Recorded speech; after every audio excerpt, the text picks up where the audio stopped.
Hello, everyone. Thank you so much for coming to our lecture series today. It's really great to see you all here. I'm Paul Marty, professor for the School of Information, and I'm delighted to be the MC for this series. Just want to comment that our speaker today is our first speaker from the College of Engineering in almost 10 years, which is great. So we're really happy to have the College of Engineering back here in this series. And to introduce our speaker, I would like to invite Emily Pritchard, Assistant Provost, to come up to the mic. Emily? So I'll keep this short and sweet, but I have actually had the privilege of working with Dr. McConomy since I joined FSU at the College of Engineering, and he's been a leader at the College of Engineering and a model for the rest of us throughout the university. So I'm very excited to hear today more of his perspectives on how we're teaching with project-based learning, and hopefully we have positive collisions, right? There's no repair here, right? But and I think that having College of Engineering represented in this lecture series is an important piece. These are lifelong tools that our students will use in their careers, and I'm very excited that Dr. McConomy brings that into his teaching here at FSU. So without further ado. Thank you, Emily. So she stole some of my thunder through my slides, so we'll just have to deal with that. So the first thing is the objective. What I wanted to get through is the objective of my project is to that's what I tell my students, the objective of the project. But of this presentation is to share my activities in senior design and basically how I use project-based learning as more of a collision model. And so again, my background, I started it here. I did my undergraduate in the mechanical engineering department. I went off to work in plastics where I made all kinds of parts. The one that came to all of your houses is the Papa John's delivery sign.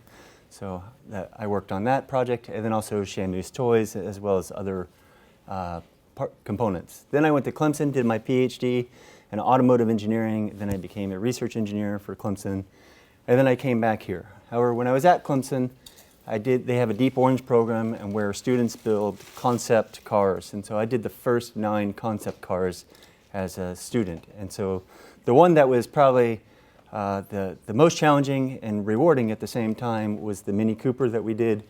And the idea is that we had 17 master students build a car from going through the marketing all the way through to hand building the car themselves and delivering it to BMW in Munich. So during this part, I learned a lot about project-based learning and how it is very important to encourage students to engage in projects. And when I came here, I had the opportunity of hear Carl Wyman, Nobel laureate, talk about project-based learning. And some of the points that he emphasized mostly, that I took away, not mostly, but the ones that I took away are that students' voice is important into the project. They have to have their own say of how this goes. Then also giving them a challenging question, a challenging problem, and don't set up the exact problem for how they should solve it.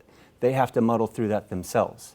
And so giving them a voice and a problem that they solve. And so for example, one thing that the prompt I'll give is, how can your engineering serve the community? And this community could be local, it could be your apartment, it could be the world, right? And so one of the projects that came out of it was, how can your engineering stop human trafficking? And so through this process, we built this into a senior design project, and they came up with some technology that potentially could be a difference in the human trafficking. And so, again, as I came here as teaching faculty, I learned that I was no longer an engineer of widgets, but more an engineer of talent. And so I focused on how could I craft talent, and as Emily pointed out, better prepare them for the careers past undergrad. I started project-based learning with my capstone projects, and we made really cool projects. We did autonomous boats for the Navy. And again, looking at these projects, there's a whole lot of students that are behind those projects. And it actually is the student that is the value. That's the asset in the classroom. And so if we're trying to capture learning through projects, what we're really trying to say is we're trying to get students to learn, not projects to learn. And so going back to our problem of project-based learning, it really should be learning-based projects. And the idea is that we put the student first in our process, and that the learning is where we're going to capitalize on that. So teaching load by our faculty handbook, it says that we're supposed to have 12 classroom contact hours per week. And like a good faculty, I went and got my 14 contact hours so I could exceed expectations. To me, these are the times that are of value, but they're not really the part where I strive in or succeed in, right? So talking to students, it's not so much contact time, where teaching is a contact sport. It's teaching is a collision sport. And the idea here is, as a student comment says, no offense, and generally that means they're going to tell me something that hurts my feelings. But most of my wisdom isn't given during the lecture. It's normally the times outside lecture that I find them and talk to them and give them the content that they're doing. So in that process of the collision model, as a good engineer, I thought of conservation of momentum. And so I won't be too mathy, but there's going to be a little math, just warning, right? So conservation momentum basically says that the mass times velocity of all the particles involved stays the same at the beginning and the end. And so if you have particles and they're traveling at a velocity, they hit, bang, there's a little loss of energy from the noise, and then they go off in their own directions at a new velocity, right? And most of us know this from billiards or pool, and that's how we've experienced it in our lives. If the mass is bigger on one side, the mass generally stays the same unless you break it on some level, but when they come to collide, there's going to be more transfer from the bigger mass to the smaller mass, and then they'll go off at different velocities, and they end up at a location. So if I take this model, and this is all the parts working together where we have masses and velocities, and there's a transfer. If we just change it from mass and velocity to knowledge and experience, it kind of makes a little more sense, where the professor has a lot of knowledge and a lot of experience and somehow is trying to transfer that knowledge and experience. This is very similar to how Wickens, humanist factor psychologist, explains it. He's just normally using it in control time, like how fast did the person complete a test versus how the first time versus the second time, and there's normally a knowledge transfer there. So how do I do collision model? And so just one thing that I wanted to point out, that while this model works, it implies that the professor loses something in this experiment. And so I want to rely on George Box to explain that all models are wrong, but some are useful, right? But there is no necessarily loss. In fact, probably the professor gains something if they go through this collision process too. So how do I do this? So a lot of the time in my collision model is we might hear the phrase, we want the guide on the side, not the sage on the stage. That's typically what we assess when we're doing a flipped classroom. But when I'm working with students, it's side by side. It's demonstrating it and letting them copy and model that process for them. And then in the lab, go in and give them immediate feedback as they're doing. So spend time in the lab next to them, not when it's an assignment, but when they're struggling through the homework. Sometimes I normally have a late night each week, and so a lot of times I will ask them about their homework in other classes and how they're doing and help them with that. So it's not just my classroom that is important, but spending time outside of the office, right? Taking them and modeling what is other professional behaviors that look like. So we had the opportunity to take a group of the students to National Marshall Space Flight Center and let them see what other engineers are doing and how where are their skills going to be applied in the future. So getting them exposed to people who aren't me. So another way to do this is to bring alumni back. This does a great thing for students seeing recent alumni engage in the process, and they can ask them questions, but it also keeps our alumni engaged into what we're doing here. So it makes them want to be part. They feel as a part of the whole. So then the other thing is have high expectations, but not without high support. So high expectations, high support can lead to really cool projects where students will make autonomous cars in the lab. It got there, right? That was round one. But engaging them in the hallway, outside my class, outside my office, outside the lecture, right? That's a very important process because that's on their turf. I'm no longer a big scary professor. I'm in their world, right? So when I'm sitting there talking to them, engaging with the process, they're more open to ask me questions. And sometimes they're like, what's your favorite cake, right? But other times it's like, I don't know how to do this. Do you remember how? And then I'll go get a book from my office and give it to them and show them the page and say, read, right? And then they do, and they learn. My students who are here are laughing because it happened probably like last week for them. But the idea here is I'm not in this big scary room anymore. They're not coming to me, I'm seeking them out. So in the process of seeking them out and engaging with them, I'm inviting them to come to my office when they actually need help.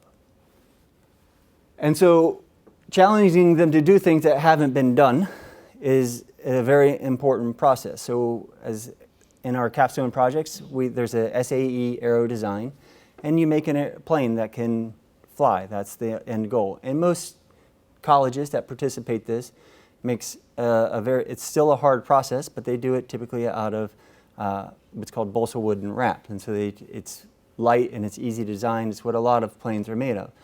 So we decided to say, we're going to do everything out of 3D printing. So thanks to the Innovation Hub for 3D printing many parts for us. But it ended up being the first plane to use this portion of additive manufacturing in the history of the competition. And we ended up placing fairly decent. It did not place as well as the team had hoped for, but they did new things, right?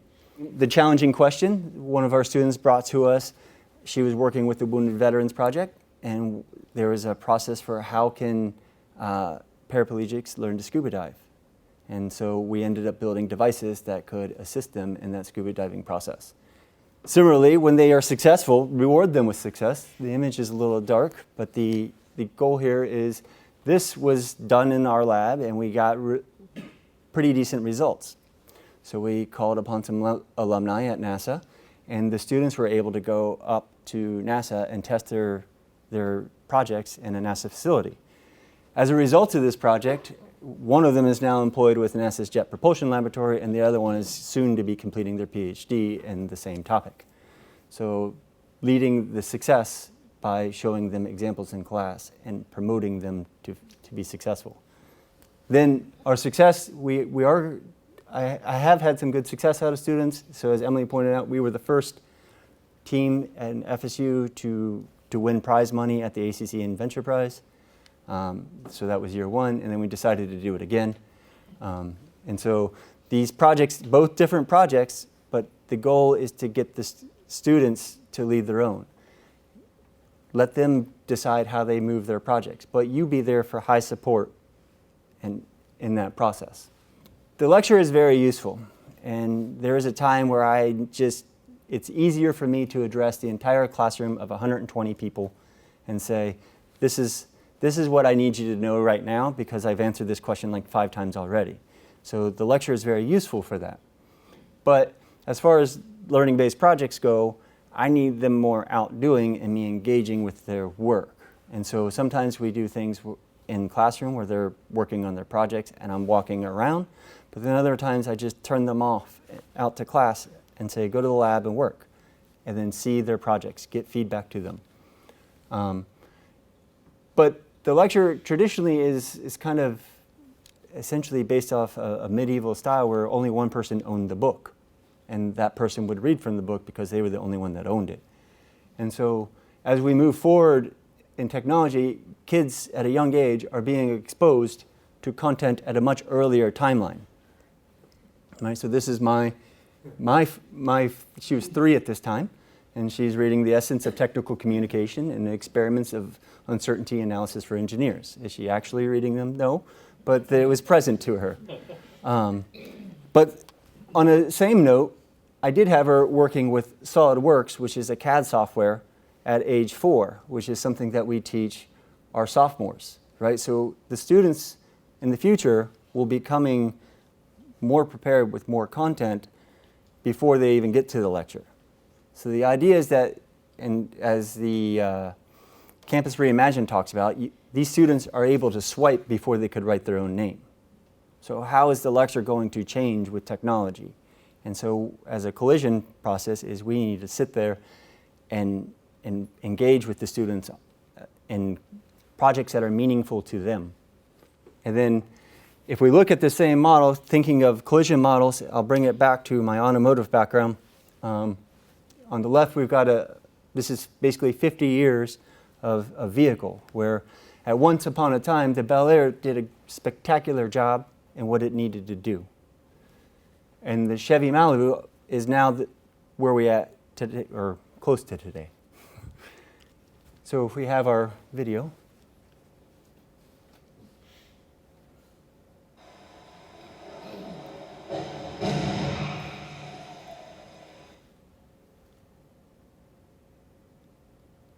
Right. This will go for a while. I can watch it forever. But it literally is watching a crash, right? So, but the idea here is on a collision model, the Bel Air did its job once upon a time, but now, as things have evolved, as technology has evolved, we need to engage in students in a different way. Because a lot of the times, especially now that we have AI coming up, ChatGPT, these types of technology that is new, the students will be able to use it in a much different way than we ever even thought of. And so the purpose isn't to stop them from using these technologies, but think about how we can engage them in these technologies and then engage them, and in that knowledge transfer, I will gain something because it's new to me as well. And how do I incorporate AI into this new generation? So our Malibu is much closer to how we want to be performing as a collision model based on today's standards than the Bel Air as it was. And so where I like to kind of typically finish is I love Einstein's quote about education is what remains after we forgot what we've learned in school. And so with that, if there's any questions about anything, let me know. Please join me in thanking Shayne for this fantastic presentation. And on behalf of the Faculty Steering Committee for the Carothers Lectures, I'd like to present you with this lovely mug, which has in it something that you can exchange for coffee at Calvin's Coffee Shop as a historical reminder of the origins of this series. Thank you so much for joining us here today. Thank you again to Shayne, and I hope to see you at the series in the spring. We have 2 wonderful talks on the papers in front of you. Thank you again. Have a great day. Thank you.